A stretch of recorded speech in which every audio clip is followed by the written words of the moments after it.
नमस्कार। आपके जीवन में हमेशा भगवान की कृपा बनी रहे और हर कठिनाई सरलता में बदल जाए। आप सभी स्वस्थ, सुखी और समृद्ध रहें। यही भृगु ज्ञानवाणी की ओर से आप सभी को शुभकामनाएं हैं। इस वीडियो से अगर आपको लाभ हो तो इसे लाइक और शेयर जरूर करें और हमारे चैनल को सब्सक्राइब करना ना भूलें।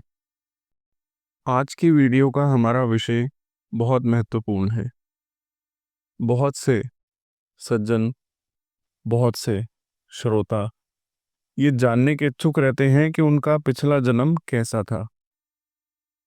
तो बहुत सी भ्रांतियां फैली हुई हैं संसार में कि ज्योतिष में किसी भाव से या किसी ग्रह से पिछले जन्म का देखा जाता है।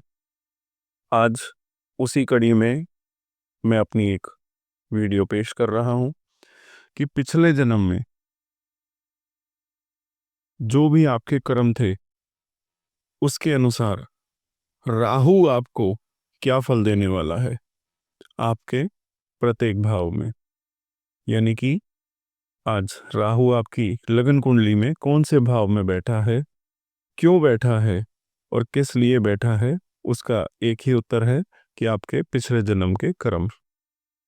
राहु एक काल्पनिक ग्रह है, उसका अस्तित्व स्पष्ट रूप से नहीं है, एक छाया ग्रह है। जैसे कि हमारे बाकी सभी 7 ग्रह हैं, सूर्य, चंद्र, मंगल, बुध, बृहस्पति, शुक्र और शनि, ये सब वास्तविक हैं, इनको कभी भी देखा जा सकता है। लेकिन राहु वास्तविक रूप से कोई स्थित ग्रह नहीं है, केवल एक छाया है। ज्योतिष शास्त्र के अंदर और हमारे पुराणों के अंदर ये कहा गया है कि राहु जो है वो शनि के अंडर में रहता है, शनि के लिए कार्य करता है, शनि का एजेंट है राहु। शनि, जिन्हें न्यायाधीश कहा जाता है ज्योतिष के अंदर, सभी जातक को शनि ग्रह उनके कर्मों के अनुसार फल देते हैं। लेकिन वो फल जो है शनि देव राहु के कहने पे देते हैं। राहु जो है वो शनि देव का मुख्य यानी कि मेन कंसल्टेंट है, मेन सलाहकार। तो आज हम यही सब चर्चा करेंगे। सबसे पहले मैं आपको कुछ बताना चाहूँगा, स्क्रीन पे आप देख के समझिए कि राहु किन राशियों में शुभ होते हैं और कौन से ग्रहों से संपर्क में आने से शुभ होते हैं। सर्वप्रथम राहु शुक्र की राशि यानी कि वृष राशि और तुला राशि, इनमें राहु सदैव शुभ फल देगा और बहुत ही अच्छे होते हैं। इसके पश्चात राहु शनिदेव की अपनी राशियां यानी कि मकर राशि और कुंभ राशि में अच्छे माने जाते हैं। इसके बाद मिथुन राशि और कन्या राशि में भी अच्छे होते हैं। कुल मिलाकर अच्छा फल देते हैं। और देवगुरु बृहस्पति की राशि मीन राशि में राहु जो है न्यूट्रल बिहेव करते हैं, न्यूट्रल, ना अच्छा ना बुरा, ना ज़्यादा बुरा ना ज़्यादा अच्छा। और वहीं देखा जाए तो देवगुरु बृहस्पति की जो दूसरी राशि है धनु राशि, धनु राशि में कुछ विद्वान, कुछ ज्योतिषाचार्य धनु राशि में राहु को नीच का मानते हैं। सबकी अपनी अपनी सोच और पद्धति है ग्रहों को देखने की। लेकिन जो मैंने रिसर्च करी इतने वर्षों से, उसमें देखा है कि धनु राशि में राहु कभी भी अच्छा फल नहीं देते। सबसे अच्छा फल जिसे कहते हैं ना राहु का, वो मिलता है वृष राशि, मिथुन राशि और कन्या राशि में। इसी प्रकार राहु को वृषभ राशि और मिथुन राशि में उच्च का माना जाता है, इसीलिए वो सबसे अच्छा फल देते हैं यहाँ पे। तो ये सब तो एक साधारण सी बातें थी, राहु का परिचय था। तो अब हम आगे बात करते हैं राहु का फल हर एक भाव में। अब हम देखते हैं कि प्रत्येक भाव के अंदर राहु देव पिछले जन्म के कर्मों का क्या फल देंगे। तो सबसे पहले हम बात करेंगे लगन का, यानी कि पहले भाव का। राहु अगर लगन में स्थित हो, विराजमान हो जाए, तो कोई शंका नहीं इसमें कि जातक जिसकी कुंडली में राहु लगन में है बहुत अधिक गुणवान होगा, मल्टी टैलेंटेड पर्सन होगा, बहुत ही क्लेवर, बुद्धि बहुत अच्छी, बिल्कुल तीक्ष्ण बुद्धि जिसे कहते हैं ना, वैसा होगा जातक। अपने कार्य क्षेत्र में हर काम में परफेक्ट होगा ये जातक। और कहा जाए तो इस जातक के आसपास के जितने भी सहकर्मी होंगे, कोलीग्स होंगे, उसके साथ काम करने वाले होंगे, वो सभी जातक इस जातक की सलाह से कार्य करेंगे। ऐसा भी देखा जाता है कि अगर जैसे कोई ऑफिसेज में है, कोई टेक्निकल डिपार्टमेंट में है, कोई कहीं भी है, अगर आपके कोलीग्स कहीं फंस गए या आपके आसपास वाले, आपके नियर वंस, डियर वंस कहीं फंस गए किसी प्रॉब्लम में और किसी से कोई सोल्यूशन नहीं निकल रहा है, तो वहाँ पे जिनके भी लगन के अंदर राहु होता है, ऐसे जातकों के पास हर प्रॉब्लम का सोल्यूशन मौजूद होता है। कहीं ना कहीं से अपनी बुद्धि से, अपने टैलेंट से उस प्रॉब्लम का सोल्यूशन निकाल लेंगे।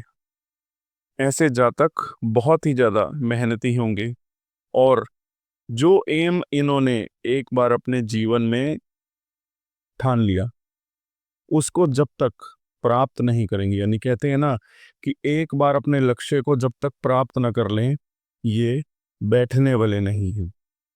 ऐसे जातकों का काम करने का जो भी प्रक्रिया होगी वो बहुत ही इफ़ेक्टिव होगी और बहुत ही प्रैक्टिकल होगी और बहुत तेजी से काम करने वाले होंगे, लेजीनेस नहीं दिखाएंगे किसी भी काम में। लेकिन इसके साथ साथ अगर राहु लगन में हो, तो जिसके जातक की कुंडली में राहु लगन में होता है, वो जातक जीवन भर अपने आप को कभी समझ ही नहीं पाता कि ये जातक कब क्या बोल दे, इसकी वाणी से कब क्या निकल जाए, कब कौन सा डिसीजन ले ले, वो डिसीजन सही हो या गलत हो, जातक सोचता नहीं है। और ये भी देखा जाता है कि आपको सामने वाले की का बात कब बुरी लग जाए, कब आप उसकी बात को सुन के कोई डिसीजन ले लें, कब आप उससे नाराज हो जाएं, कब आप उससे खुश हो जाएं, कोई जज नहीं कर पाएगा। जातक का मन जो है बहुत ही डरा हुआ, सहमा हुआ रहता है पूरी लाइफ। अगर जातक को पता चल जाए कि कोई प्रॉब्लम आने वाली है, महीने 2 महीने 6 महीने में अगर कोई प्रॉब्लम आने वाली है, तो वो जातक उसी समय से ही फिक्र करने लग जाएगा, बहुत डिप्रेस हो जाएगा। उस बात को सोच सोच कर अपने लाइफ में बहुत गलत डिसीजन लेने स्टार्ट कर देगा।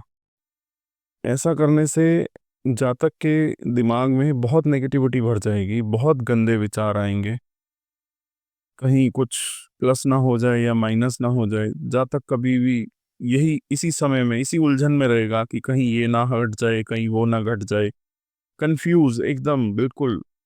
और ऐसा करने से जातक के ऊपर सीधा जो असर पड़ेगा वो उसकी हेल्थ पे, यानी कि उसके पेट पे, स्टमक एरिया में, उसकी अंतड़ियों में, उसके इंटेस्टाइन में पड़ेगा सीधा असर इसका, बुरा प्रभाव।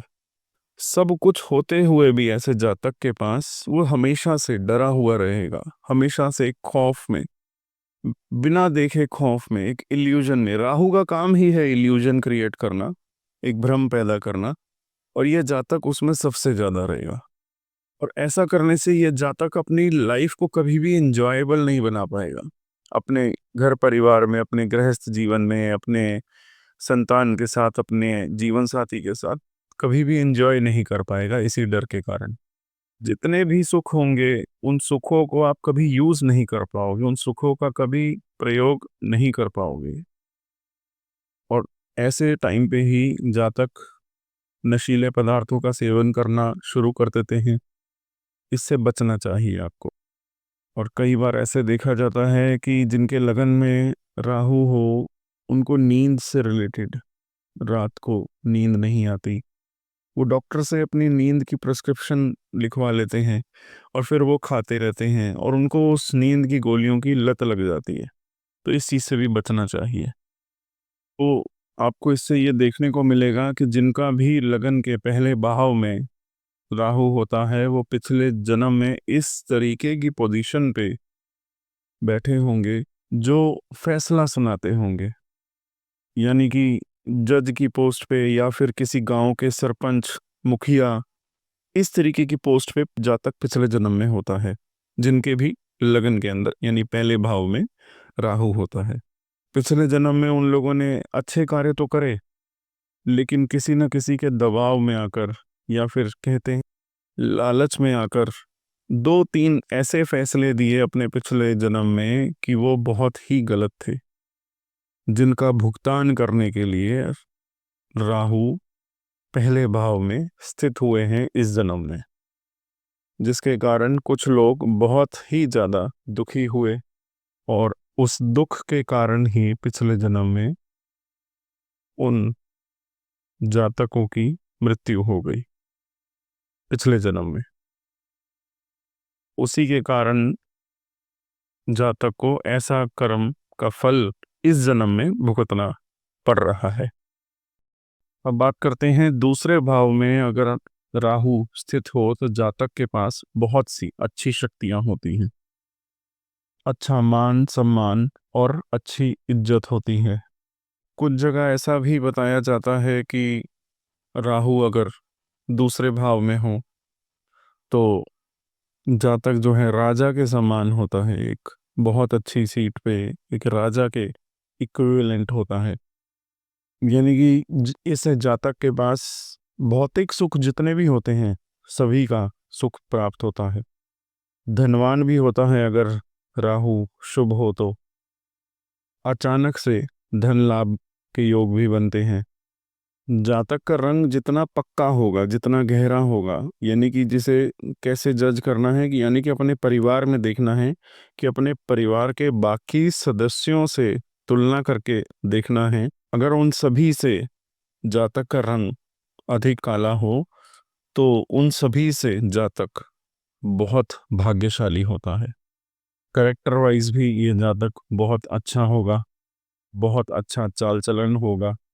मगर राहु शुभ हो या अशुभ हो, जातक की जो वाणी है वो कुछ इस तरीके की होगी कि जिसके कारण उसकी हमेशा सामने वालों से, लोगों से दुश्मनी ही होगी। ऐसे जातक को एक ही बात को बार बार रिपीट करने की आदत भी होगी। ऐसे जातक को लगता है कि सामने वाले या लोग उसकी बात को समझ ही नहीं रहे। मैं दूसरे तरीके से समझाता हूँ, जैसे कि ऐसे जातक का बार बार कोई भी बात कहने से, कोई भी बात कहने के चक्कर में जातक का दूसरों पर नेगेटिव प्रभाव पड़ता है, बहुत ही नकारात्मक असर पड़ता है। और इसी के कारण जो आपके कुटुंब के, आपके सभी घर वाले हैं, वो लोग समस्या करते हैं, समस्याएं क्रिएट होती हैं, टेंशन आती है।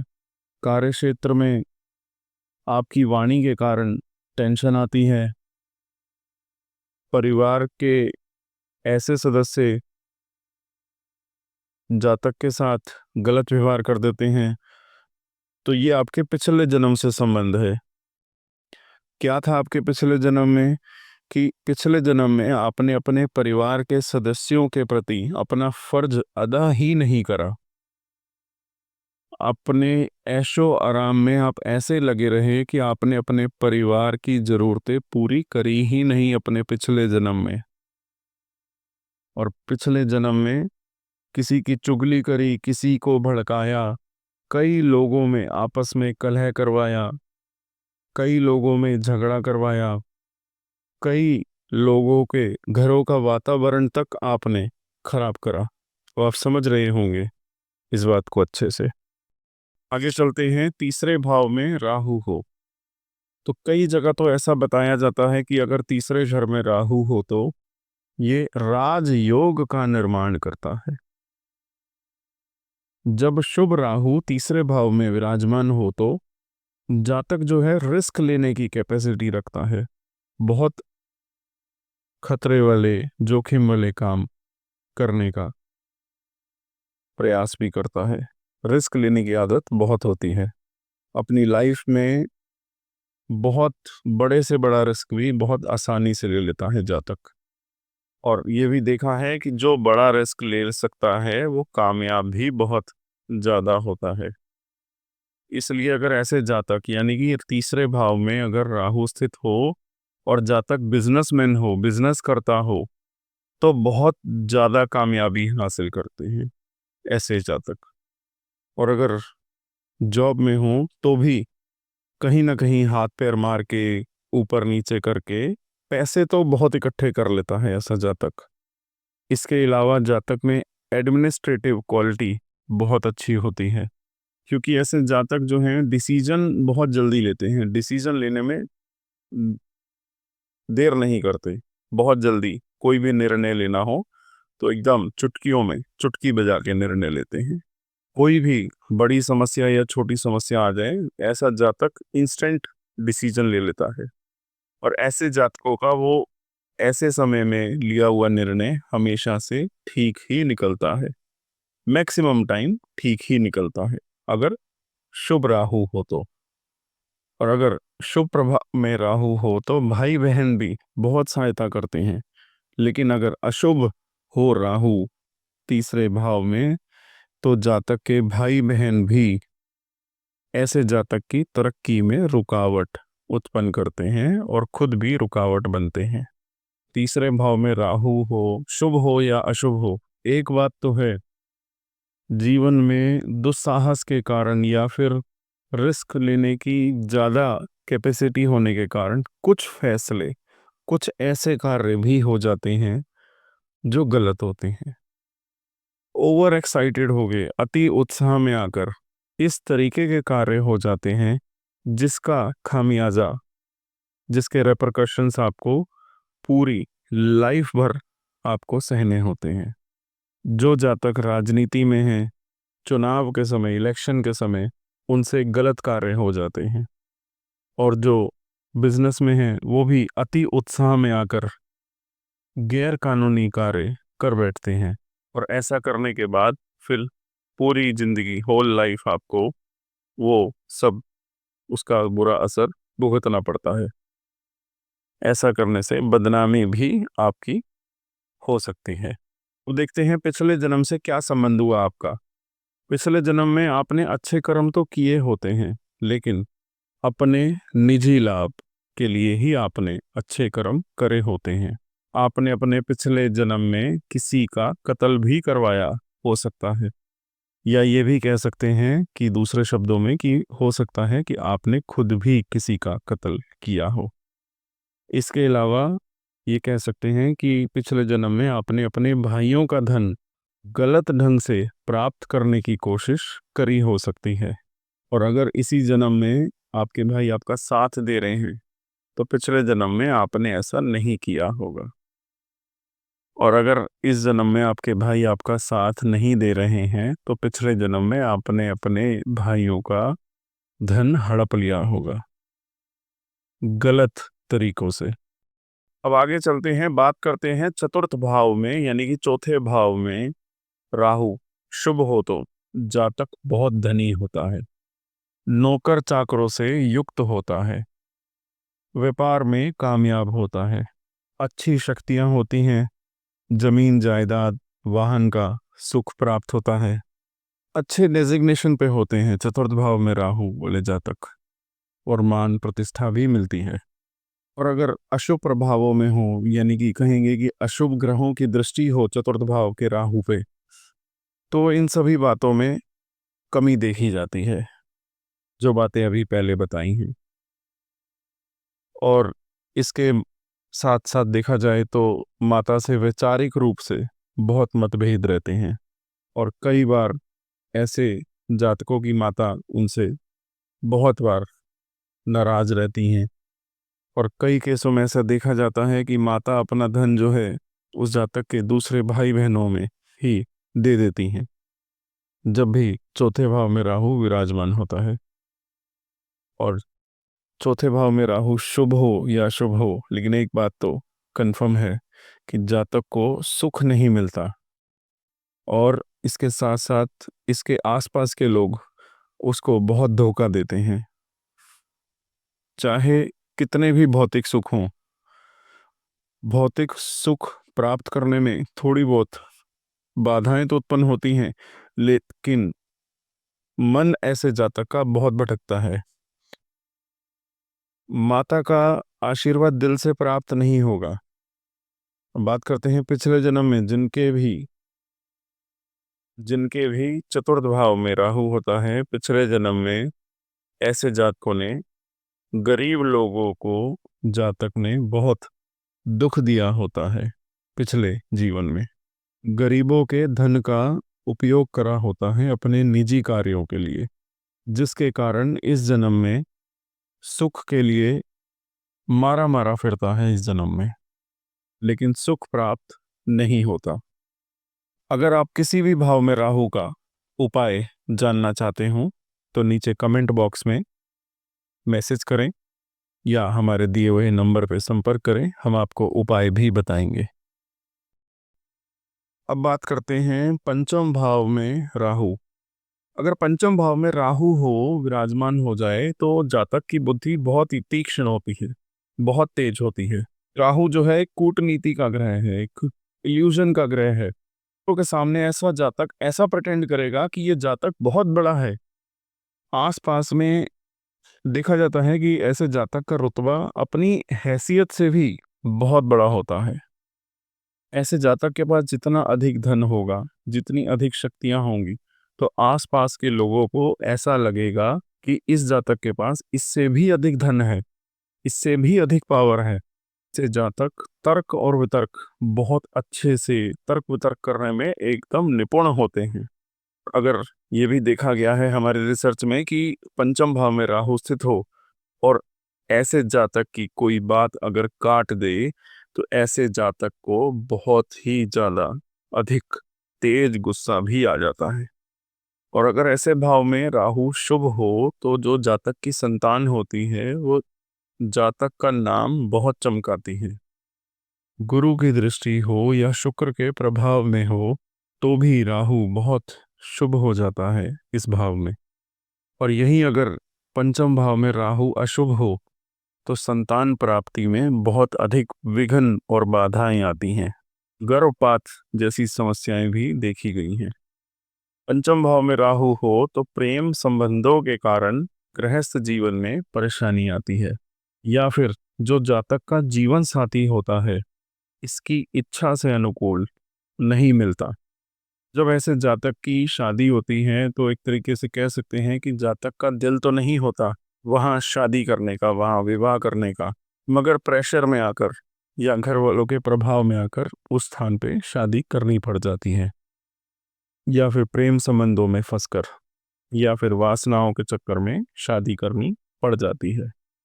और यहाँ पे अगर राहु शुभ हो तो अचानक से धन लाभ भी करवाता है, लेकिन यही अशुभ प्रभाव में तो जो रिस्क इन्वेस्टमेंट है जैसे शेयर मार्केट हो, इसमें फिर राहु नुकसान ही करवाता है। राहु अगर अशुभ हो या शुभ हो, तो एक बात तो निश्चित है कि ऐसे जातक की संतान से जितनी भी अपेक्षा होगी, उतनी अपेक्षाएं उसकी संतान से पूरी नहीं होंगी। वैचारिक मतभेद रहेगा।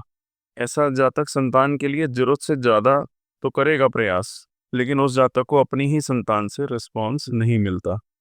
प्रेम संबंधों के कारण कई बार तो बहुत से ऐसे यजमान आते हैं, ऐसी कुंडलियां देखी गई हैं, पंचम भाव में राहु स्थित है और प्रेम संबंधों के चक्कर में काफ़ी जमीन जायदाद का नुकसान कर दिया हो, धन उजाड़ देता है जातक खुद ही। तो राहु शुभ हो या अशुभ हो, संतान से कुल मिलाकर संतुष्टि तो नहीं मिलेगी। और इसी के साथ पिछले जन्म में जातक ने लोगों की संतान के साथ अच्छा व्यवहार नहीं किया। कोई बड़ा व्यक्ति होगा, किसी के बच्चों को जबरदस्ती नौकर बनाकर रख लिया, उनके साथ बहुत बुरा व्यवहार करा। इसके अलावा पिछले जन्म में किसी पर पुरुष या पर स्त्री के साथ ब्लैकमेल किया होगा, जिसका खामियाजा आपको इस जन्म में इस प्रकार से भुगतना पड़ेगा। हम बात करते हैं छठे भाव में राहु। छठे भाव में राहु को सभी विद्वानों ने, सभी ज्योतिष के ग्रंथों ने, शास्त्रों ने छठे भाव में राहु को अच्छा ही माना जाता है। और हमने देखा भी है अपनी रिसर्च में बहुत जातकों की कुंडलियों में कि छठे भाव में अगर राहु हो तो बहुत अच्छा प्रभाव भी देता है छठे भाव का राहु। थोड़ी सी पेट की समस्या, डायबिटीज की समस्या रहती है ऐसे जातकों को। इसके साथ साथ अगर इस भाव में अगर राहु शुभ हो जाए तो क्या ही कहना, ऐसे भाव में राहु का कैसे कैसे निराले फल मिलते हैं, इतने अशुभ फल मिलेंगे, सोने पर सुहागे वाली बात हो जाएगी। यहाँ तो बहुत ही अच्छा योग इस कुंडली में पड़ता है। छठा भाव रोग, ऋण और शत्रु का भाव, और उसमें राहु। इस भाव में राहु देखिए क्या शानदार तरीके से लाभ देता है राहु। रोग का नाश, शत्रु का नाश और ऋण का भी नाश। यानी कि देखा जाए तो बड़े रोग को छोटे रोग में बदलने की क्षमता कि ओवरऑल तो लग्नेश और अष्टमेश पे डिपेंड करता है रोगों के मामले में तो, कि कितना बड़ा रोग है, लेकिन उस रोग को छोटा बनाने की कोशिश करता है। शत्रुओं को तो ऐसे उड़ा कर ले जाता है छठे भाव में राहु हो तो, जैसे आंधी, जैसे रेत को आंधी उड़ा कर ले जाती है।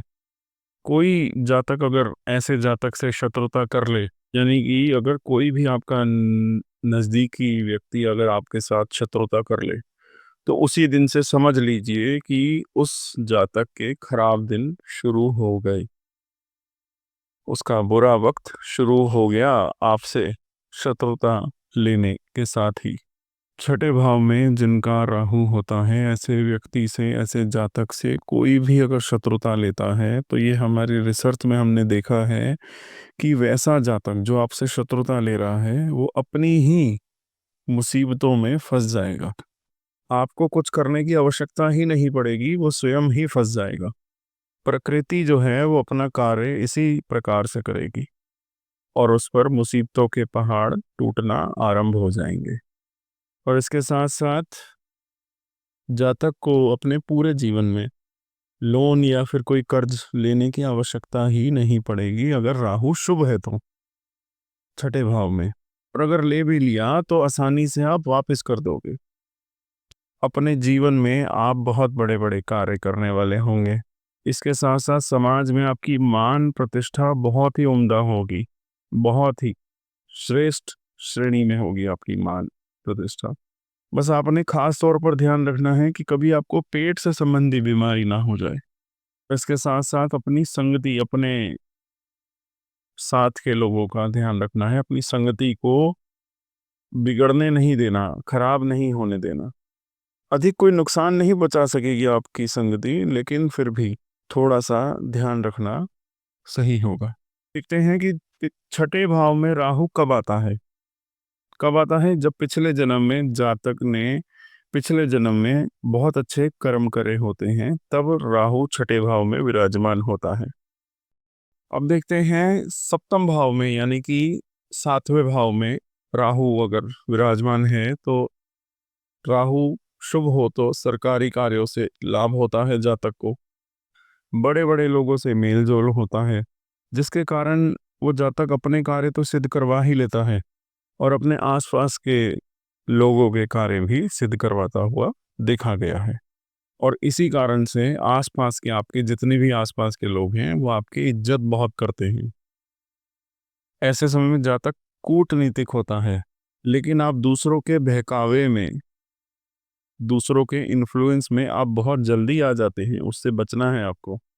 सप्तम भाव में राहु शुभ हो या अशुभ हो, एक बात तो निश्चित है कि आपके जीवन में बहुत सारे उतार चढ़ाव तो आएंगे ही आएंगे।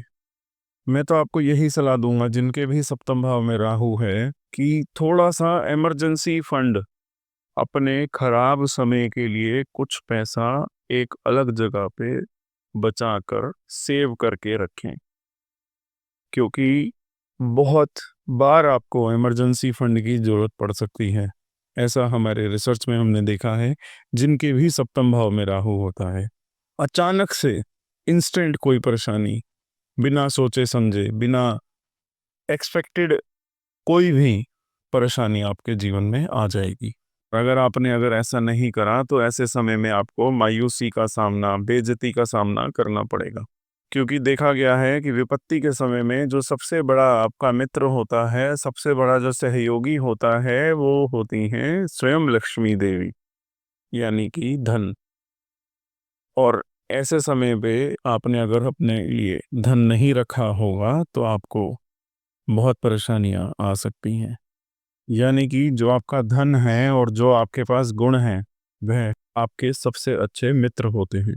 साझेदारी, पार्टनरशिप में आपको हमेशा धोखा ही मिलेगा।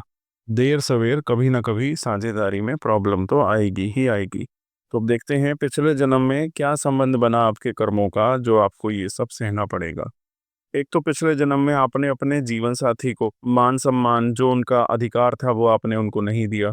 और पिछले जन्म में आपने अपने आसपास के लोगों के साथ उनको अपना बनाकर उनके पैसों को ठगा है, उनके साथ फ्रॉड किया है पैसों के, धन के मामले में। या फिर आपने कोई पिछले जन्म में कोई साझेदारी का काम करा और आपने अपने ही साझेदार को ठग लिया, धोखा दिया आपने। इसी वजह से आप इस जन्म में ये फल भुगत रहे हैं। अब आगे चलते हैं, बात करते हैं अष्टम भाव में राहु। अष्टम भाव में राहु, सबसे पहले बात करते हैं अष्टम भाव की। अष्टम भाव एक ऐसा भाव है जिसकी जितनी रिसर्च करी जाए उतनी ही कम है। एक बहुत ही विचित्र भाव है ये, जन्म कुंडली का अष्टम भाव। और इसमें अगर अष्टम भाव में राहु आ जाए तो कोई अंत ही नहीं है, क्योंकि ये भाव पताल का भाव भी कहा जाता है। बहुत सी कुंडलियों की रिसर्च करी है मैंने, और जब भी अष्टम भाव का बहुत ही गहराई से अध्ययन करता हूँ तो कोई ना कोई नई बात, कोई विचित्र बात, कोई गहराई वाली बात मिल जाती है। एक बहुत ही मजे की बात यह है कि जितने भी सफल व्यक्ति हैं, उन सभी की कुंडली खोल लीजिए, खोल कर देखिए, उन सभी का अष्टम भाव बहुत ही ज्यादा मजबूत है। जहां तक देखा है कि अगर लग्नेश कमजोर है लेकिन वहीं अष्टम भाव मजबूत है, शुभ प्रभाव में है, तो भी ऐसे जातक का बहुत अधिक अनएक्सपेक्टेड मान सम्मान, प्रतिष्ठा, इज्जत मिलती है ऐसे जातक वाले को। तो इसी के साथ अगर ऐसा कह लें कि कलयुग में अगर राहु राजा है और अगर भावों में अष्टम भाव में है तो वो कलयुग का राजा है। अष्टम भाव भी बहुत अचानक से अच्छा फल देता है। इसके साथ साथ राहु भी अचानक से अनएक्सपेक्टेड रिजल्ट, अनएक्सपेक्टेड प्रॉब्लम देने वाली नेचर है राहु की। तो ओवरऑल देखा जाए तो अगर राहु अच्छे प्रभाव में हो अष्टम भाव में, तो जीवन में अचानक से धन लाभ होगा, अनएक्सपेक्टेड बेनिफिट होगा पैसों का। पैतृक संपत्ति से बहुत लाभ होगा, वसीयत से लाभ होगा, कोई आपको अपनी जायदाद गिफ्ट करके जाएगा। इस बात को नोट कर लीजिएगा, अगर आपके अष्टम भाव में राहु है तो। आपने कभी सोचा भी नहीं होगा ऐसा, आपको ऐसे भी कभी लाभ, कोई पैतृक संपत्ति या फिर अनएक्सपेक्टेड धन मिल सकता है आपको। और अगर ऐसे में अष्टमेश अगर राहु के साथ विराजमान हो जाए और शुभ प्रभाव में हो तो बड़े बड़े कार्य रातों रात हो जाते हैं। रातों रात कोई बहुत बड़ा नेता या बहुत बड़ा अधिकारी बन जाता है जातक, या अगर राजनीति में है तो रातों रात ही मंत्री बन जाएगा, अपनी सरकार बना लेगा। ऐसा भी देखा गया है। यानी कि बहुत ही शानदार रूप से कार्य करवाता है राहु। और अगर अकेला राहु हो इस भाव में और किसी ग्रह की दृष्टि ना हो, तो कोई ग्रह राहु के साथ ना हो, तो कानून के क्षेत्र में ऐसे व्यक्ति बहुत बड़े बड़े वकील उनकी कुंडलियों में देखा गया है, बनते हैं। तो इसके साथ साथ अगर दशमेश भी अच्छा हो तो जो हाई कोर्ट के या सुप्रीम कोर्ट के ऑनरेबल जजेस होते हैं, चीफ जस्टिस होते हैं, वो भी जातक बन सकता है। तो भी ऐसे बड़ी सुप्रीम कोर्ट में या हाई कोर्ट में बड़े बड़े जजेस होते हैं, चीफ जस्टिस होते हैं, उनकी कुंडलियों में अष्टम भाव में राहु देखा जाता है। ऐसे जातक की दलील इतनी अच्छी होती है, आपके जो विरोधी है उसको कोई जवाब ही नहीं मिलेगा आपकी बात का। सोचता रह जाएगा कि आपने बात कहाँ से ली और कहाँ पे कह दी, उसके समझ में भी नहीं आएगी और आपका कार्य भी बन जाएगा, आपकी बात का जवाब ही नहीं दे पाएगा। तो यही कहते हैं कि राहु अशुभ हो या अशुभ हो, शुभ के बारे में तो बता दिया। अब अशुभ की बात करते हैं कि अष्टम भाव में अगर अष्टम भाव में अशुभ हो जाए तो अचानक से दुर्घटना ही कराता है। ऐसे में जातक बहुत बड़ी बड़ी दुर्घटनाओं का योग बनता है। तो एक बार जब मैं अपनी रिसर्च के बारे में बताता हूँ, एक जातक की कुंडली आई, उसमें देखा कि एक बार अपने घर परिवार में ही एक जातक बैठा था, उनकी कुंडली मैंने देखी तो सभी लोग टीवी देख रहे थे, तो उनके घर में एक छोटा बच्चा था, वो एकदम से गिरने लगा सोफे से, कुछ ही महीनों का बच्चा था। तो जातक ने बहुत जल्दबाजी करी उसको पकड़ने की, लेकिन उसको बच्चे को तो कुछ नहीं हुआ, लेकिन ये जातक खुद ही दुर्घटना का शिकार बन गया। उसका खुद ही पैर फिसल गया और बहुत बड़ी दुर्घटना हो गई उनके साथ, जिसके कारण उनकी दोनों टांगों में फ्रैक्चर आ गया। इसे कहते हैं अष्टम भाव में अशुभ राहु का फल। और इसी के कारण जातक को 6-7 महीने बेड रेस्ट करना पड़ा, वो चल ही नहीं पाई। साथ ही साथ उनके पैरों के ऑपरेशन भी हुई। तो इसे कहते हैं राहु का असर, एकदम अचानक से अनएक्सपेक्टेड तरीके से दुर्घटना का शिकार बनाना, ये नेचर है राहु की। और इसके साथ साथ अगर राहु शुभ हो या अशुभ हो, एक बात और भी देखी जाती है कि जातक जीवन भर अपनी ही उलझनों में, अपने ही अंदर उलझा रहता है। नौकरी में हो या व्यापार में हो, एक बार डाउनफॉल तो आएगा, बिल्कुल जमीन पर तो अपनी लाइफ में एक बार तो आएगा ही आएगा जातक। अष्टम भाव में राहु हो तो एक बात बहुत इंटरेस्टिंग सी देखी गई है, इनके भी अष्टम भाव में राहु होता है कि उनका जन्म भी अचानक से होता है, अनएक्सपेक्टेड, अपने टाइम से पहले होता है। और मृत्यु भी अचानक से होती है। चलो कहते हैं कि मृत्यु तो अचानक ही होती है, लेकिन जन्म तो हम कहते हैं कि भगवान की मर्जी से होता है। लेकिन आजकल तो आप सभी की, मनुष्यों की ही मर्जी चलती है। तो ऐसा हमने बहुत बार सुना है, जो जातक आते हैं कि उनके माँ बाप से उन्होंने सुना है कि उनके माँ बाप उस समय पर बच्चा नहीं चाहते थे, लेकिन अचानक से हो गया। ऐसी स्थिति में यही कहेंगे कि अनएक्सपेक्टेड बच्चा होता है, अनचाहा बच्चा होता है ये, जिनके भी अष्टम भाव में राहु होता है। तो बात करते हैं पिछले जन्म के कर्म के बारे में। तो ऐसे जातक को पिछले जन्म का पूरा फल नहीं मिला अभी तक।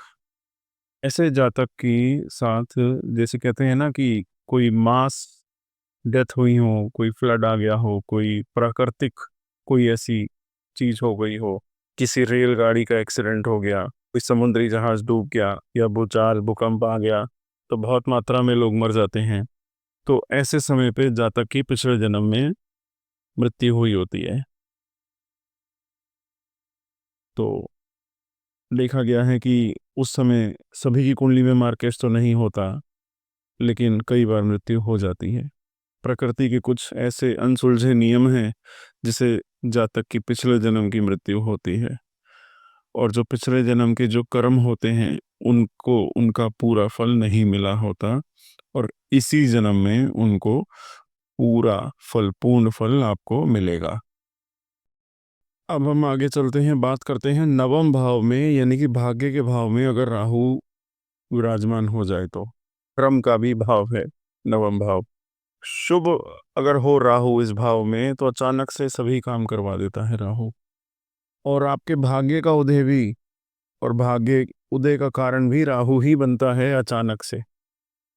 यात्राओं का भी भाव है, लंबी यात्राओं का भी जातक को लाभ होता है। और जन्मभूमि से दूर रहें या कार्य करें तो बहुत अधिक लाभ होता है, विदेशों में कार्य करें तो बहुत लाभ होता है, अच्छी तरक्की मिलती है आपको।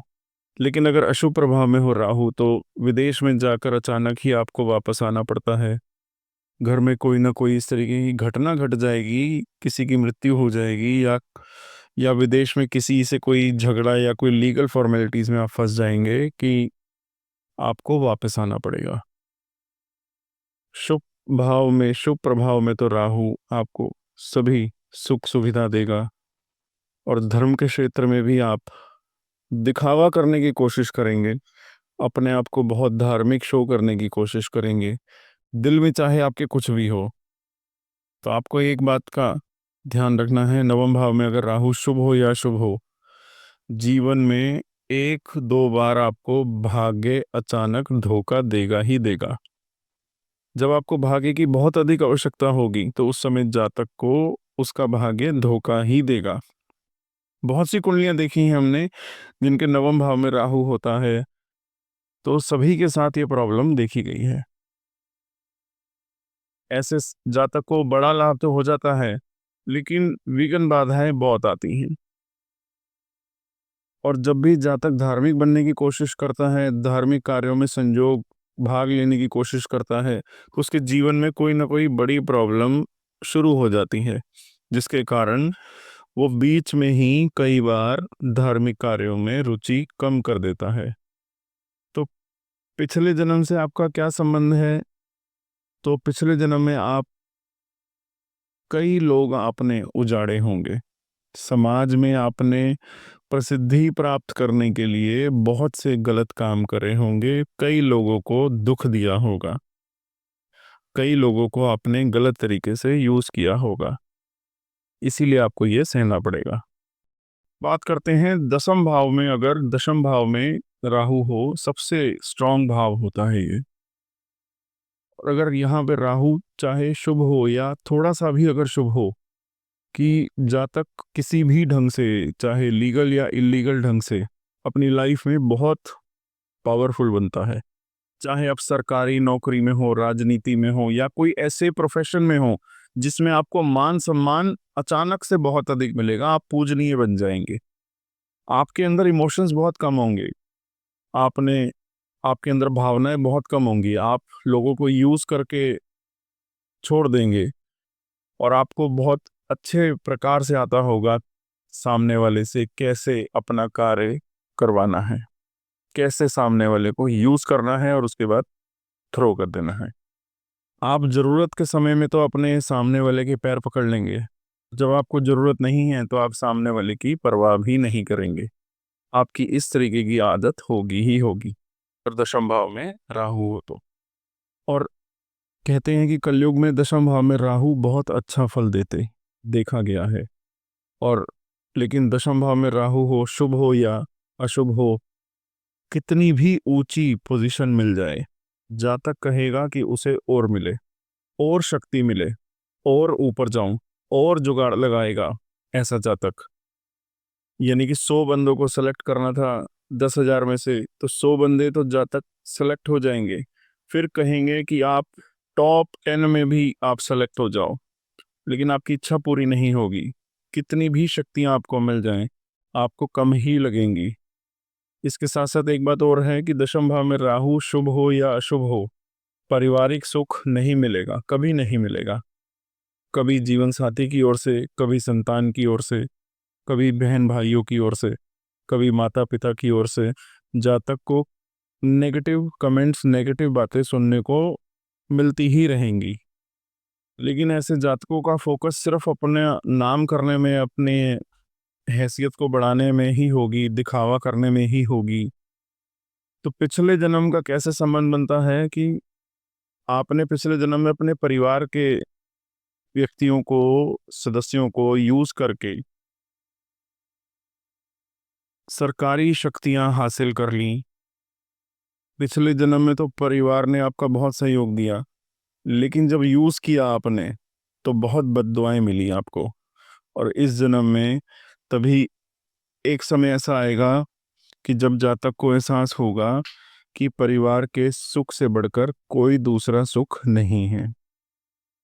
ऐसा कई विद्वानों ने लिखा है, कई ज्योतिषियों ने बताया है कि जब जीवन में जातक बहुत दुखी हो तो उसको अपने जीवन साथी के पास बैठकर और अपनी संतान के पास बैठकर सुख का एहसास होता है।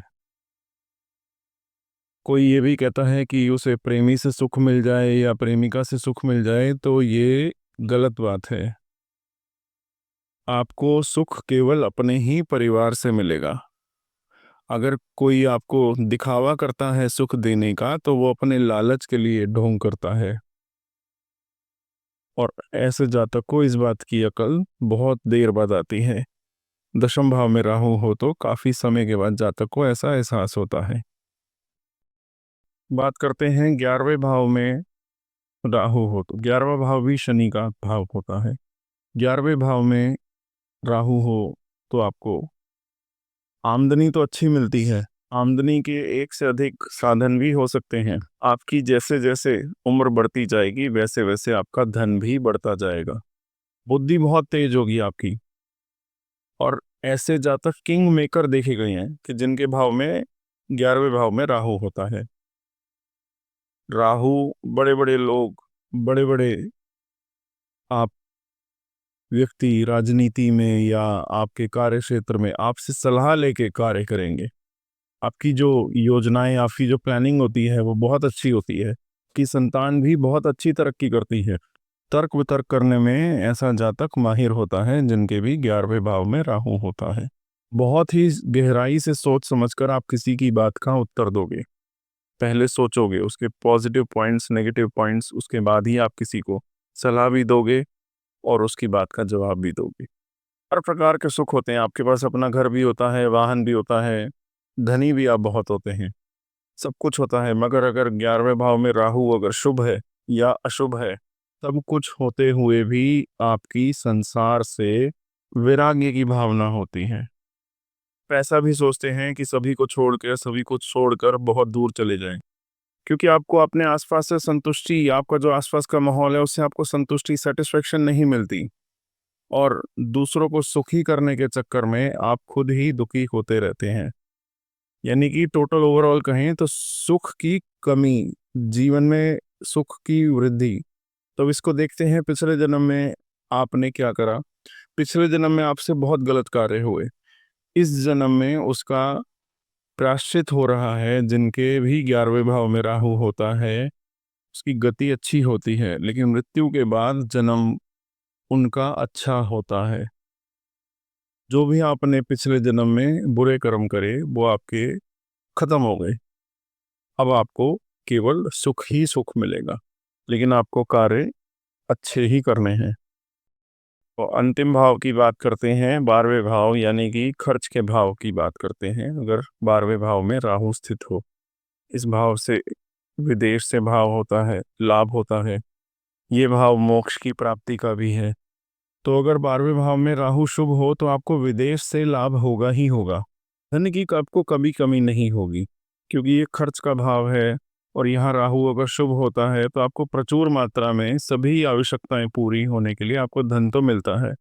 आप सुखी होते हो, समृद्ध होते हो, लेकिन आंखों में कोई ना कोई प्रॉब्लम बनी रहेगी। एक आंख में थोड़ी ज़्यादा होगी, दूसरे में थोड़ी कम होगी।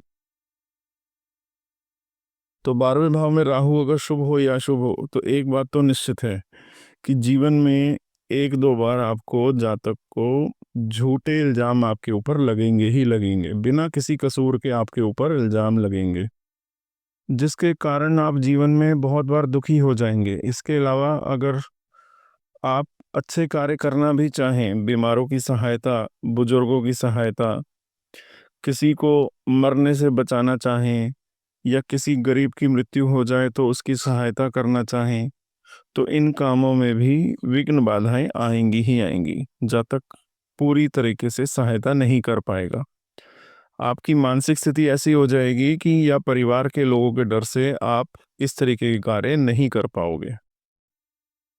तो देखते हैं पिछले जन्म से क्या संबंध है 12वें भाव के राहु का।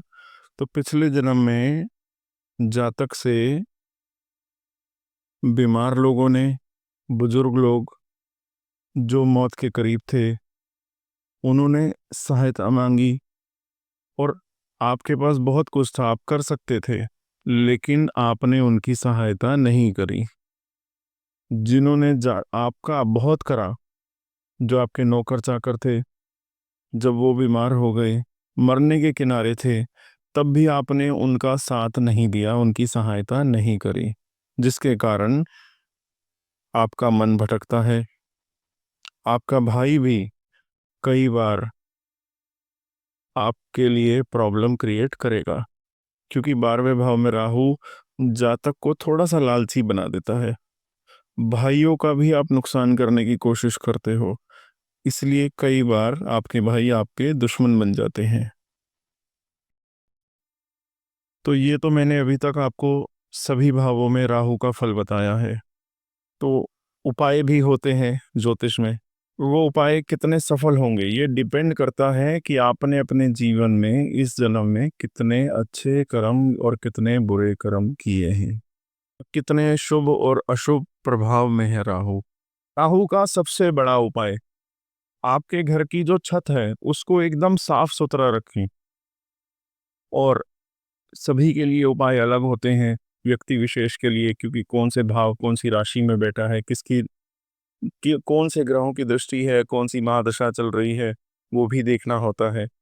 तो अगर आप सब राहु के उपाय जानना चाहते हैं तो कमेंट बॉक्स में मैसेज करें या फिर हमारे दिए हुए नंबर पर संपर्क करें, अपनी कुंडली का स्क्रीनशॉट भेजें, हम आपको उपाय निशुल्क, एक उपाय निशुल्क बताया जाएगा राहु का।